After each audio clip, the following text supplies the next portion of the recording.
அந்த பைக்கர் அந்த பைக் நிக்காரு மரங்கள் விழுந்துட்டு நடு ரோட்ல இப்படி இப்படி இந்த பேக்குக்குள்ள கொண்டு போயிடா இந்த கொண்டு இந்த சைட்டா விடு இப்போ பாச்சா ரைனி வேங்கட ஓகே கவனா போம் ரைட் ரைட் ஃபுல்லா சாப்பிடல தம்பி. அதை பார்த்துட்டு அக்கினி நீங்க எல்லாரும் சேர்ந்து அழுதது. வச்சிருக்கா மட்டா எனக்கு ஒரு சந்தேகம் என்னண்டா இந்த இந்த இந்த அந்த இரும்புகளுக்கு வந்து மின்னல் அடிக்கிறதானே அதே மாதிரி இந்த ஸ்டென்ட் வச்சாக்களுக்கு மின்னல் அடிக்காதோ அனு அனு உங்களோட தொலைபேசி அழைப்பானது ஒரு பதிவு செய்யப்பட்ட அழைப்பா இருக்கிறால பாத்துக்கலைங்கோ. ஓ அப்பா இப்ப எப்படி இருக்கேன்னு வீடியோ கால் எடுத்து பார்த்துதான் சொல்லணும்.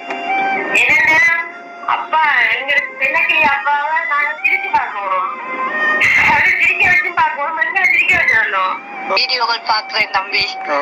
உங்களோட நீங்க எல்லாருக்கும் செய்யற வீடியோக்கள் சும்மா மனசு அப்படியே என்ன சொல்றது எனக்கு அழுக வருது. எனக்கு நேரில் சந்திக்க கிடைக்கல ஒரு கவலை மாத்தலை உங்களுக்கு தந்து கொண்டு இருக்கிற நான் யார், என்னுடைய பின்னணி என்ன என்ற விஷயத்தை பற்றி என்னுடைய வீடியோக்களை பார்க்குற நீங்கள் ஒரு கொஞ்சம் முழுசாக இல்லாட்டி ஒரு கொஞ்சம் சரி நீங்கள் தெரிஞ்சு வச்சுக்கொள்ளணும். ஏன்னா நான் ஒரு வசதியான குடும்பத்தில் பிறக்கவில்லை. ஒரு சாதாரண ஒரு குடும்பத்தில் பிறந்த நான் கடும் கஷ்டங்களை அனுபவித்து கொண்டிருந்தேன். ஒரே ஒரு பாடசாலை யூனிஃபார்ம், அந்த பாடசாலை யூனிஃபார்த்தை டெய்லி கழுகி காய வச்சு அயன் பண்ணி அதையே தொடர்ச்சியாக அடுத்த நாள் போட்டு போகணும். இந்த ஒரு 300 ரூபாயை சத்தியமாக சொல்கிறேன் என்னால் புரட்டிக்கொள்ள முடியவில்லை. என்னுடைய தாயாலும் அதை புரட்டிக்கொள்ள முடியவில்லை. அந்த ஒரு சுற்றுப்பிரயாணத்தை என்னால் செல்ல முடியவில்லை. அனைத்து அங்கே என்ன ஒரு கஷ்டமான மன வலியை எனக்கு ஏற்படுத்தியதுன்னு சொன்னால், இந்த 754 மாணவர்களும் அந்த பாடசாலையிலிருந்து சுற்றுப்பிரயாணம் சென்றார்கள், ஆசிரியர்கள் உட்பட. அதில் ஒருத்தர் கூட ஒரு மாணவருக்கு கூட அல்லது ஒரு ஆசிரியருக்கு கூட இவர் ஒரு தந்தையை இழந்த மாணவன் கஷ்டத்துக்கு மத்தியில் வாழ்ந்து கொண்டிருக்கிறான், இவனுக்கு ஒரு 300 ரூபாய் நாம் செலுத்தி இவனையும் அழைத்து செல்வோமா என்ற அந்த ஒரு எண்ணம் அவர்களுக்கு கொடுக்கவில்லை. அதை இன்று வரைக்கும் நான் ஒரு சில நேரங்களில் தூங்குகின்ற பொழுது அதை கூட நினைத்து என்னுடைய கண்கள் என்ன அறியாமல் கலங்கிய தருணங்களும் நிறைய. இந்த குறிப்பாக அந்த 300 ரூபாய் கேஸ் சொன்ன காரணம், அந்த பாடசாலையில் நான் ஏன் அந்த சுற்றுப்பிரயாணம் போகலைன்றது நிறைய மாணவர்களுக்கு தெரியும். அவருக்கு வசதி இல்லை வாரதுக்குன்றது. அந்த சுற்றுப்பிரயாணத்தை போகிறதுக்கு அந்த 300 ரூபாய் கொடுத்து அவருக்கு அந்த பிரயாணம் போகிறதுக்கு வசதி இல்லை என்ற விஷயம் டீச்சர் சேர்மார் உட்பட மாணவர்கள் உட்பட நிறைய பேருக்கு தெரிஞ்சும் அவ்வாறு நடந்து கொண்டார்கள். பாருங்கள், அந்த காலகட்டத்தில் நம்ம மனதளவில் பாதிக்கப்படுகிறோம். மனிதன் ஏன் இப்படி இருக்கிறான் என்ற கேள்விகளை அடிக்கடி என்னுடைய மனதை எழுப்பிக் கொண்டிருந்தது. உள்ள போட அத்தனை பேரும் குற்றவாளி இல்லைங்கோ, வெளியே உள்ள அத்தனை பேரும் புத்தன் காந்தி இல்லைங்கோ. வானத்தை பார்த்தேன், பூமியை பார்த்தேன், மனுஷனை இன்னும் பார்க்கலையே. நான் பிறந்தது அழுதிடத்தானா, ஏன் விதியே சரிதானா. ஆரம்பத்தில் ஒளிபரப்பு செஞ்ச அந்த காணொளிக்கும் இந்த ஒரு பாடல் வரிக்கும் பொருந்தும் என்று நினைக்கின்றேன். உலகளாவர் இதில் இருக்கும் அனைத்து தமிழ் பேசும் உறவுகளையும் இன்னும் ஒரு காணொளியில் சந்திப்பதை இட்டு மகிழ்ச்சி அடைகின்றேன். இன்றைய தினம் 9ஆம் தேதி 4ஆம் மாதம் 2025ஆம் ஆண்டு.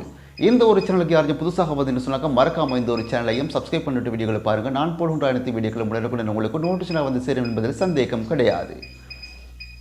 கிளீன் ஸ்ரீலங்கா மிக மிக வேகமாக பரபரப்பாக நாட்டில் மக்களுக்கு காட்டி கொண்டிருக்கின்றார் அனுர அரசாங்கம்.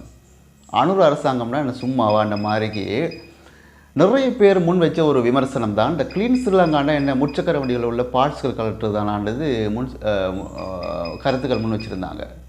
அவர்களுக்கெல்லாம் ஒரு பதிலடியாக இப்போ அனுர அரசாங்கம் நாளாந்தம் ஒரு பெரிய அரசியல்வாதி சரி கைதாகி கொண்டிருக்கின்றார். ஏன் முன்னாள் ஜனாதிபதி மைத்திரிபால சிறிசேன அவர்கள் கூட என்ன சொல்கிறது குற்றப்புலனாய்வுக்கு விசாரணைக்கு அளிக்கப்பட்டிருந்தார். அதில் என்ன சொல்ல வராரு சொன்னாக்க அனுர அரசாங்கம், இந்த நாட்டில் எவ்வளோ பெரிய கொம்பனாக இருந்தாலும் இந்த நாட்டை பொறுத்த வரைக்கும் சட்டம் எல்லோருக்கும் ஒன்று தான். குற்றம் செய்தால் தண்டனை உண்டு என்ற விஷயத்தை அவர் மக்களுக்கும் அரசியல்வாதிகளுக்கும் தெரிவித்து கொண்டிருக்கின்றார். அந்த வகையில் இன்னொரு வாக்குறுதியை மக்களுக்காக கொடுத்திருந்தார் அனுர அரசாங்கம். எதிர்வரும் 21ஆம் தேதிக்கு முதல்ல இந்த ஈஸ்டர் தாக்குதல் சம்பந்தமான முக்கியமான பின்னணியில் இருக்கிற முக்கியமான ஒரு சில நபர் கைது செய்யப்படலாம் சொல்லி ஏற்கனவே சொல்லியிருந்தார். அந்த அடிப்படையில் நேற்றைய தினம் 8ஆம் தேதி முன்னாள் இராஜாங்க அமைச்சர் பிள்ளையான் என்று அழைக்கப்படுகின்றவரும் கைதாக இருக்கின்றார். அதில் என்ன விஷயம்னா, அவருக்கே தெரியல அவர் ஏன் கைதாக இருக்கிறார்னு சொல்லி. அவரை சுற்றி இருக்கிறவர்களுக்கும் பல அரசியல்வாதிகளுக்கும் பொதுமக்களுக்கும் தெரியும் அந்த ஈஸ்டர் தாக்குதல் சம்பந்தமான விஷயத்துக்காக தான் இவர் கைது செய்யப்பட்டிருக்கிறார் என்ற விஷயம் ஊகிக்கப்படுகின்றது. இதிலிருந்து ஒரு விஷயம் புரிகிறது. நாடு சுத்திகரிக்கப்பட்டு கொண்டிருக்கின்றது, நாடு சுத்தமாகிக் கொண்டிருக்கின்றது ஒரு விஷயம் தெரியப்படுகிறது. உண்மையிலேயே ஒவ்வொரு அரசியல்வாதிகளும் பயப்படுவாங்க. அரசியலுக்கு போனோமா, பொக்கெட்டை நிறைச்சோமா, வீட்டுக்கு போனோமான்னு இல்லாமல் அரசியல்னா இதுதாண்டத்தை இப்பொழுது அனுர அரசாங்கம் ஒவ்வொரு அரசியல்வாதிகளுக்கும் கற்பித்து கொண்டிருக்கின்றது. நல்ல விடயம், வரவேற்கத்தக்க விடயம். நாடு இதே போன்று தொடர்ச்சியாக சென்று கொண்டிருந்தால் நாடு சுத்தமாகிவிடும். அந்த வகையில் இன்னும் ஒரு விஷயத்தை பற்றி பேசணும். ஹட்டன் பகுதியில் வந்து ஒரு பாடசாலை மாணவியை ஒரு ஆசிரியை தாக்கியிருக்கிறார். பப்ளிக்கில், அதுவும் ஒரு பஸ்ஸில் பயணித்து கொண்டிருக்கின்ற பொழுது ஒரு ஆசிரியை உட்கார்ந்து கொண்டு வரா சீட்டில். அதுக்கு பக்கத்துலேயே ஒரு மாணவி நின்று கொண்டு வரா. அப்போ ஆசிரியருடைய அந்த சேலை கீழே இருக்குது. அந்த சேலையை அந்த மாணவி தெரியாதனமாக அதில் மிரித்து கொண்டு நின்று கொண்டு வரா. டீச்சர் கீழே குனிஞ்சு பார்க்குறா, நம்ம சேலையை மாணவி மிரித்து கொண்டு இருக்கிறா. எழுந்ததும் கேள்வி ஃபாரில் அடிச்சிட்டா கன்னத்தில். இப்போ அந்த மாணவி போலீஸில் முறைப்பாடு பண்ணி அந்த டீச்சரை விசாரணைக்காக போலீஸால் அழைக்கப்பட்டிருக்கிறாங்க. அதாவது இப்போ என்ன சொல்ல வராங்கன்னு சொன்னாக்கா, இந்த நாட்டில் ஒரு டீச்சராக இல்லை, ஒரு அமைச்சராக இல்லை, அவங்களோட மதிப்பை அவங்களே இழந்துடுறாங்கன்றத ரொம்ப சிம்பிளாக காட்டி கொடுக்குறாங்க. சரி, இதெல்லாம் ஒரு பக்கம் இருக்கட்டும். என்ன சொல்கிறது, நிறைய விஷயங்களை பற்றி நம்மளோட சேனலில் பேசியிருக்கிறோம். தொடர்ச்சியாக எஸ்கே ப்ரோ சம்மந்தமாக பேசியிருக்கிறோம், அரசியல் சம்மந்தமாக பேசியிருக்கிறோம், நாட்டில் நடக்கிற ஒரு சில நிலவரங்களை பற்றி பேசியிருக்கிறோம். ஆரம்ப காலத்தில் உங்களுக்கு தெரியும், இந்த சேனலில் வந்து நிறைய செய்திகளை மட்டும் ஒளிபரப்பு செஞ்சு வந்துடுதேன். காலப்போக்கில் ப்ரோ சம்மந்தமாகவும் பேச ஆரம்பித்தேன். இப்போ நிறைய நாட்களாக பார்த்துருப்பீங்க, ப்ரோ சம்மந்தமாகவே பேசி கொண்டிருக்கின்றேன். அதோடு சேர்த்து ஒரு சில செய்திகளையும் தந்து கொண்டிருக்கின்றேன். இன்றைய தினம் நான் கொஞ்சம் வித்தியாசமான முறையில் இந்த ஒரு காணொலியை எடுத்து செல்லலாம் என்று நினைக்கின்றேன்.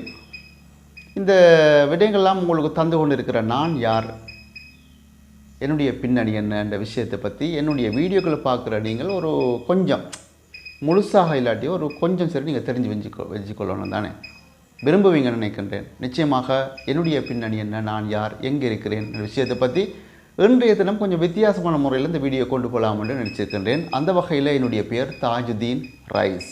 என்னுடைய தந்தையின் பெயர் தாஜுதீன், என்னுடைய பெயர் ரைஸ். அனுராதபுரம் மாவட்டத்தில் பிறந்து வளர்ந்த நான் அனுராதபுரம் நகரத்தில் வாழ்ந்து கொண்டிருக்கின்றேன்.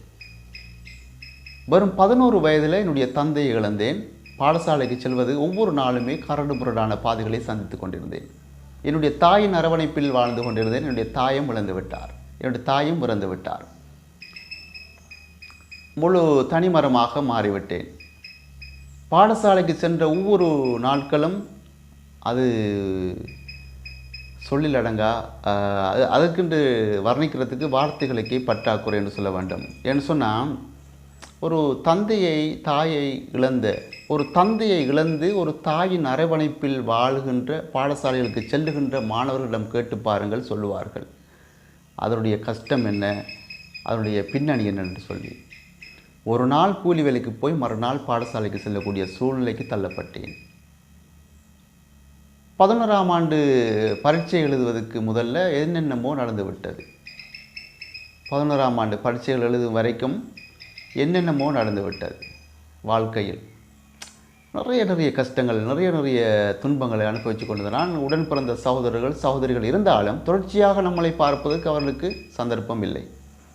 அவர்களுக்கென்று வெவ்வேறு குடும்பங்கள், வெவ்வேறு பிள்ளைகள் அப்படி இருக்கிறார்கள்ன்றதுனால அவர்களுடைய வாழ்க்கையை பார்த்துக்கொள்வதற்கு அவர்களுக்கு கஷ்டமான சூழ்நிலை. ஏன்னா நான் ஒரு வசதியான குடும்பத்தில் பிறக்கவில்லை. ஒரு சாதாரண ஒரு குடும்பத்தில் பிறந்த நான் கடும் கஷ்டங்களை அனுபவித்து கொண்டிருந்தேன். ஒரே ஒரு பாடசாலை யூனிஃபார்ம், அந்த பாடசாலை யூனிஃபார்த்தை டெய்லி கழுகி காய வச்சு அயன் பண்ணி அதையே தொடர்ச்சியாக அடுத்த நாள் போட்டு போகணும். அப்படியே வந்து கொண்டிருக்க டைமில் ஒரு நாள் பாடசாலைகளால் நான் படித்த பாடசாலையிலிருந்து ஒரு சுற்றுப்பிரயாணம் போவதற்கு அனைத்து மாணவர்கள் டீச்சர்ஸ்மார்கள்லாம் தயாராகி கொண்டிருந்தாங்க. அந்த ஒரு மறக்க முடியாத சம்பவத்தை இந்த இடத்தில் பதிவிடுவதற்குத்தான் இந்த கதையை சொல்லி கொண்டிருக்கிறேன்.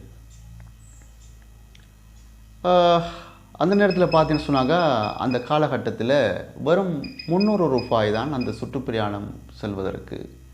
என்னுடைய பாடசாலையில்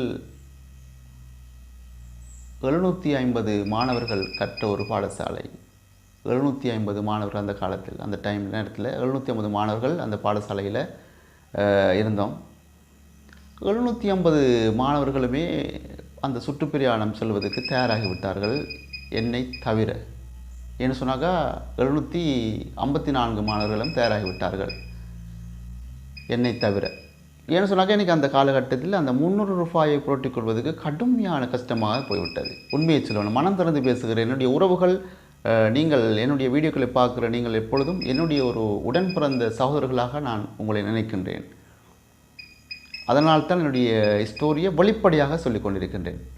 புதுசாக யாராச்சும் வந்து சொன்னாக்கா நீங்களும் என்னுடைய ஒரு உறவாக இருந்து கொள்ளுங்கள். இந்த காணொலியினூடாக தொடர்ச்சியாக இருங்கள், தொடர்ச்சியாக இணைந்து கொள்வோம். அந்த ஒரு 300 ரூபாயை சத்தியமாக சொல்கிறேன், என்னால் புரட்டிக்கொள்ள முடியவில்லை. என்னுடைய தாயாலும் அதை புரட்டிக்கொள்ள முடியவில்லை. அந்த ஒரு சுற்றுப்பிரயாணத்தை என்னால் செல்ல முடியவில்லை. அங்கே என்ன ஒரு கஷ்டமான மன வலியை எனக்கு ஏற்படுத்தியதுன்னு சொன்னால், இந்த 754 மாணவர்களும் அந்த பாடசாலையிலிருந்து சுற்றுப்பிரயாணம் சென்றார்கள், ஆசிரியர்கள் உட்பட. அதில் ஒருத்தர் கூட, ஒரு மாணவருக்கு கூட அல்லது ஒரு ஆசிரியருக்கு கூட, இவர் ஒரு தந்தையை இழந்த மாணவன், கஷ்டத்துக்கு மத்தியில் வாழ்ந்து கொண்டிருக்கிறான், இவனுக்கு ஒரு 300 ரூபா நாம் செலுத்தி இவனையும் அழைத்து செல்வோமா என்ற அந்த ஒரு எண்ணம் அவர்களுக்கு கொடுக்கவில்லை. அதை இன்று வரைக்கும் நான் ஒரு சில நேரங்களில் தூங்குகின்ற பொழுது அதை கூட நினைத்து என்னுடைய கண்கள் என்ன அறியாமல் கலங்கிய தருணங்களும் நிறைய. ஒரு தந்தையுடைய பவர் என்னன்றதை அந்த மாதிரி கஷ்டங்கள் காட்டி தருது. ஒரு என்னுடைய தந்தை அந்த காலகட்டத்தில் இருந்திருந்தால் நிச்சயமாக அப்படி ஒரு நிலைக்கு என்னை விட்டிருப்பாரா என்ற ஒரு யோசனை. அதான் ஒரு தந்தையோட பவர், அந்த ஒரு சூப்பர் ஸ்டார், அந்த ஒரு தந்தை என்று சொல்வது நம்மளுடைய ஒரு ஹீரோ. அவருடைய பவர் என்னன்றதை அவ்வாறான ஒரு சில விடயங்கள் நமக்கு காட்டி தந்திருக்கும் நம்ம ஒவ்வொருத்தருடைய வாழ்க்கையிலையும். ஆகவே அவ்வாறான வாழ்க்கையிலிருந்து கஷ்டப்பட்டு அவைகளை கொஞ்சம் கொஞ்சமாக கடந்து, இப்போ நீ என்ன பெரிய முதலாளியா இல்லை பெரிய ஒரு இப்போ நீ என்ன பெரிய வசதியாகிட்டியான்னு கேட்பீங்க, யோசிப்பீங்க. அப்படிலாம் ஒன்றுமே கிடையாது, அப்படிலாம் எதுவுமே கிடையாது. இன்றைக்கு வரைக்கும் நான் தொழிலுக்காக இந்த ஒரு யூடியூப்பை நம்பித்தான் வாழ்ந்து கொண்டிருக்கிறேன்னு சொல்ல வேண்டும். இதில் வருகிற ஒரு சின்ன வருமானம் தான் என்னுடைய வாழ்க்கையை ஓட்டிச் செல்கின்றது. இதுதான் என்னுடைய பின்னணி, இதுதான் என்னுடைய வாழ்க்கை. இதை பற்றி இன்னும் தெளிவாக நான் இந்த கதையை சொல்ல வலிக்கிட்ட காரணமே, மனிதர்கள் என்ன சொல்கிறது, மனிதர்களாக இல்லை, எல்லோரையும் சொல்லவில்லை. நான் இந்த குறிப்பாக அந்த 300 ரூபா கேஸ் சொன்ன காரணம், அந்த பாடசாலையில் நான் ஏன் அந்த சுற்றுப்பிரயாணம் போகலைன்றது நிறைய மாணவர்களுக்கு தெரியும். அவருக்கு வசதி இல்லை வாரதுக்குன்றது.